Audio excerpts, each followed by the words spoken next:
नमस्कार, दिव्य नेशन देख रहे हैं आप। मैं दिव्यांशु सिंह और आज जो है देश के ऐसे शख्सियत का पुण्यतिथि मनाया गया है जो पूर्व विधायक अच्युतानंद सिंह जी थे, जिन्होंने श्रद्धांजलि देकर चंद्रशेखर सिंह जो युवा तुर्क के नाम से मशहूर और पहली बार सांसद के साथ ही प्रधानमंत्री का शपथ लिया था। सर, सबसे पहले स्वागत है। आपने मुझे बुलाया, इसके लिए आपको साधुवाद है। आज जो पुण्यतिथि 17वीं पुण्यतिथि मनाई जा रही है, वो युवा तुर्क जो समाजवादी थे, जो पुरोधा थे और कई इंस्पायरेशनल इनके साथ जो कहानियाँ रही है वो रही है। तो क्या सोच समझकर आज जो है आप लोगों को आमंत्रित किया, आपने इस पावन दिवस पे इनके लिए इनको श्रद्धांजलि दी है, याद की है? देखिए, अपने देश का परंपरा रहा है कि जो भी महापुरुष का जन्म तिथि और पुण्यतिथि के अवसर पर उनके द्वारा जो किए हुए काम हैं वो आगे भी चालू रहे। उनके त्याग, तपस्या, बलिदान, उनके द्वारा जो लोकतांत्रिक मान मर्यादा का मार्ग जो तैयार किया गया था, उस मार्ग से लोग भटके नहीं। देश को परम वैभव पर पहुंचाने के लिए जो चंद्रशेखर जी का योगदान रहा और जो युवा तुर्क उन्होंने की उपाधि देश की जनता ने उन्हें बनाया कि जो तुर्की में तानाशाह था और तुर्की के तानाशाह के खिलाफ कमाल पाशा ने वहाँ लोकतांत्रिक आंदोलन चलाया। वहाँ के तुर्की में वहाँ के छात्राओं को यूनिवर्सिटी जाने का पठन पाठन का भी इजाज़त नहीं था। मेडिकल और इंजीनियरिंग नहीं कर सकता था तुर्की के महिलाएं, छात्राएं, उन तमाम, और उसने परिवर्तन करके वहाँ का शासक तुर्की का बागडोर खलीफा के खिलाफ स्वीकार किया।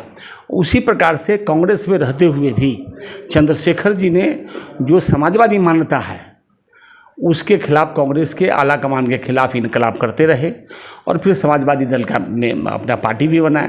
और चंद्रशेखर लोकनायक जयप्रकाश नारायण के नेतृत्व में जब देश में आज़ादी की लड़ाई 74 का आंदोलन हुआ, उस 74 के आंदोलन में जब ट्रेजरी बेंच पर थे, सत्ता बेंच पर चंद्रशेखर जी थे और लोकनायक जयप्रकाश नारायण के गिरफ्तारी के खिलाफ उन्होंने इनकलाब किया। बाद में उनका भी गिरफ्तारी हुआ। तो इस प्रकार से चंद्रशेखर जी पार्लियामेंट का मेंबर रहे, लेकिन मंत्री भारत सरकार का नहीं बने, प्रधानमंत्री बने।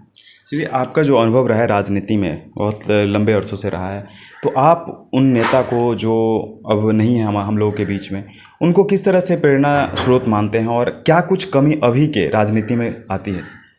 देखिए, अभी जो राजनीति में धीरे धीरे गिरावट हुआ। चंद्रशेखर जी कांग्रेस के पार्लियामेंट्री बोर्ड के सदस्य का चुनाव हो रहा था और दीक्षित चुनाव प्रभारी थे। चंद्रशेखर जी का नाम कांग्रेस के पार्लियामेंट्री बोर्ड के मेंबर के रूप में ने चयनित नहीं किया था कांग्रेस के लोगों ने। तो उन्होंने कहा, दीक्षित मेरा नाम है कि नहीं, मेरा भी नामांकन स्वीकार करो, और सर्वाधिक वोटों से जीता था।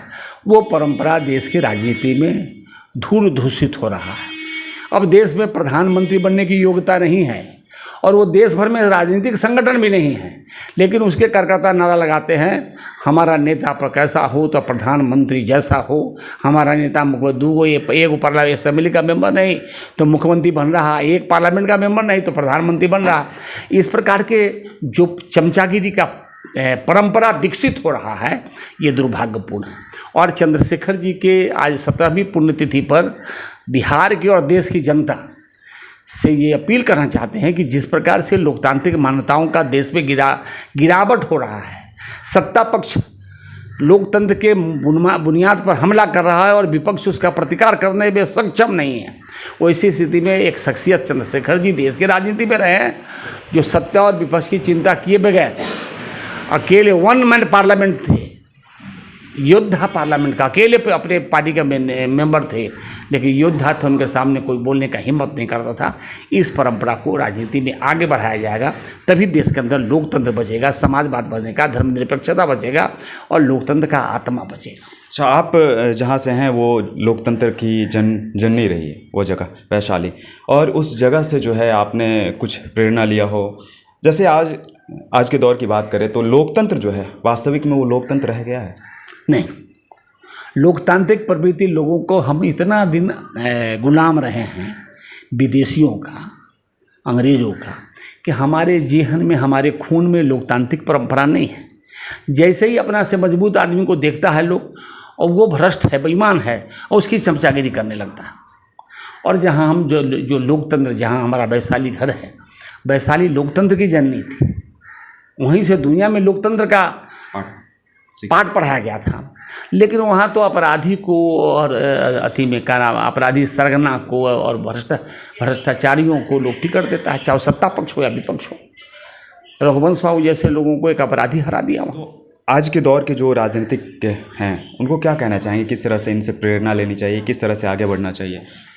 आज देश को यदि बचाना है, देश के संविधान को बचाना है, देश के लोकतंत्र को बचाना है, देश के जनता का जनाधिकार फिर से वापस लाना है, तो चंद्रशेखर जी के मार्गदर्शन में ही हम लोकतंत्र, धर्मनिरपेक्षता, समाजवाद और आम आदमी में आर्थिक जो दूरी बढ़ रहा है, हम अति में कंपनी के सरकार का क्यों भी विरोध किया था 57 में।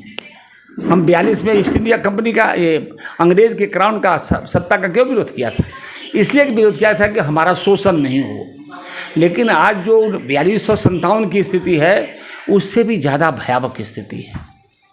आपको धर्म और जाति के आधार पर जितनी पॉलिटिकल पार्टियां हैं, लोगों को धर्म और जाति के आधार पर बांट रहा है, और उसके आधार पर सत्ता लोग वोट भी दे रहे हैं, जन स्वीकृति भी हासिल है।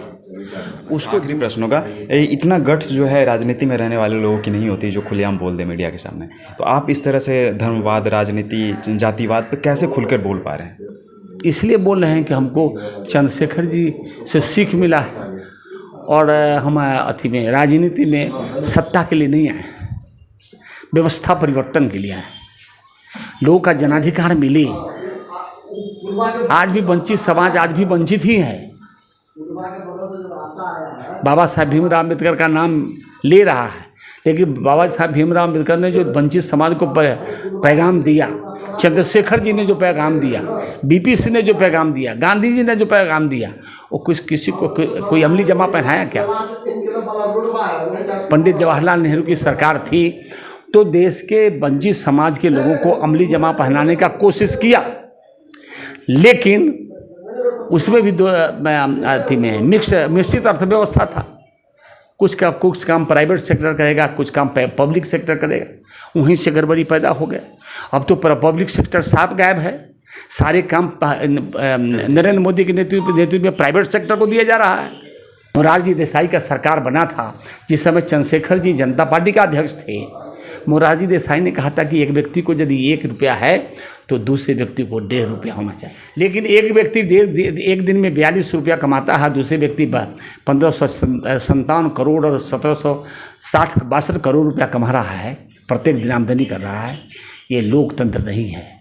राइट टू इक्वलिटी जो भारतीय संविधान के अनुच्छेद में है, समता का अधिकार, इसका सीधा उल्लंघन है। कैसे समता होगा?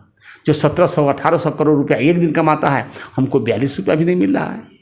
प्रदीप सिंह जी हैं सर, सबसे पहले स्वागत है। धन्यवाद।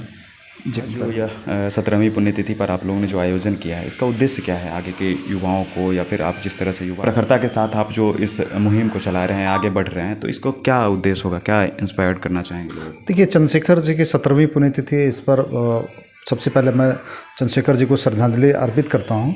और सबसे बड़ी बात यह है कि चंद्रशेखर जी ने जिस छात्र राजनीति से उठकर देश के सर्वोच्च राजनीति तक गए, देश के प्रधानमंत्री बने, ये अपने आप में बहुत बड़ा प्रेरणा है। हमें लगता है कि आज के युवाओं को कम से कम इन चीज़ों से प्रेरणा लेनी चाहिए। और चंद्रशेखर जी के नक्शे कदम पर उनकी जो विचारधारा थी, समाजवाद की विचारधारा, या शोषित वंचित दलित पिछड़ा गरीब गुरुआ है, उसको कहाँ तक उठा के ले जाना है, उनको अच्छे मुकाम तक ले जाना है, ये चंद्रशेखर जी की सोच है। आज का युवा उसको आत्मसात करे और उसी चंद्रशेखर जी के बताए मार्गों पर चले। इसीलिए हम लोग पुण्यतिथि या जयंती मनाते हैं, ताकि उनके आदर्शों को, उनके पदचिन्हों पर चलने की एक शपथ लें। तो आज इस पुण्यतिथि पर भी हम लोग शपथ ले रहे हैं, जो भी युवा हैं, कि कम से कम चंद्रशेखर जी की जो विचारधारा थी, उनकी जो सोच थी, उनकी दूरदर्शिता थी, उसको हम लोग धरातल पर उतारने का हर संभव प्रयास करें। अच्छा, अभी के आज के युग में लग रहा है, ऐसा संभव लग रहा है कि जो लोग चंद्रशेखर को अपने आप को मानते हैं कि हमारे प्रेरणा स्रोत हैं, वो युवा जो है झंडा ढोने तक बस रह गए हैं, या फिर उनकी बातों को भी? बिल्कुल, मैं मानता हूं कि आज का युवा जो है ना, राजनीति की परिभाषा को बिल्कुल समझ नहीं पाया है। राजनीति का मतलब ये नहीं होता कि झंडा ढोना होता है। राजनीति का मतलब होता है कि अंतिम पायदान पर जो लोग हैं, उसका विकास कैसे किया जाए, उसको उठाकर कैसे एक बेहतर उनका जीवन हो, इसके लिए काम करें।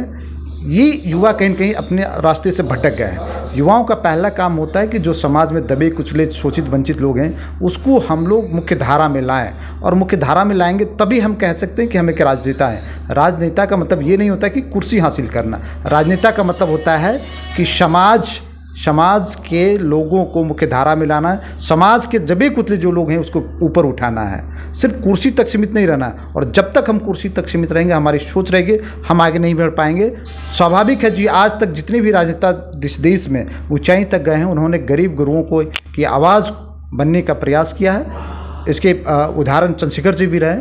तो आज के युवाओं को सिर्फ झंडे धोने तक नहीं रहना चाहिए, बल्कि गरीब गुरुओं, शोषित दलित पिछड़े जो भी लोग हैं उनको ऊपर उठाने का प्रयास किया जाना चाहिए। जिस प्रदेश से हैं, इस प्रदेश में जो है युवा का संख्या सबसे ज़्यादा है, लो यूँ कहे तो 65% के अप्रॉक्स में है।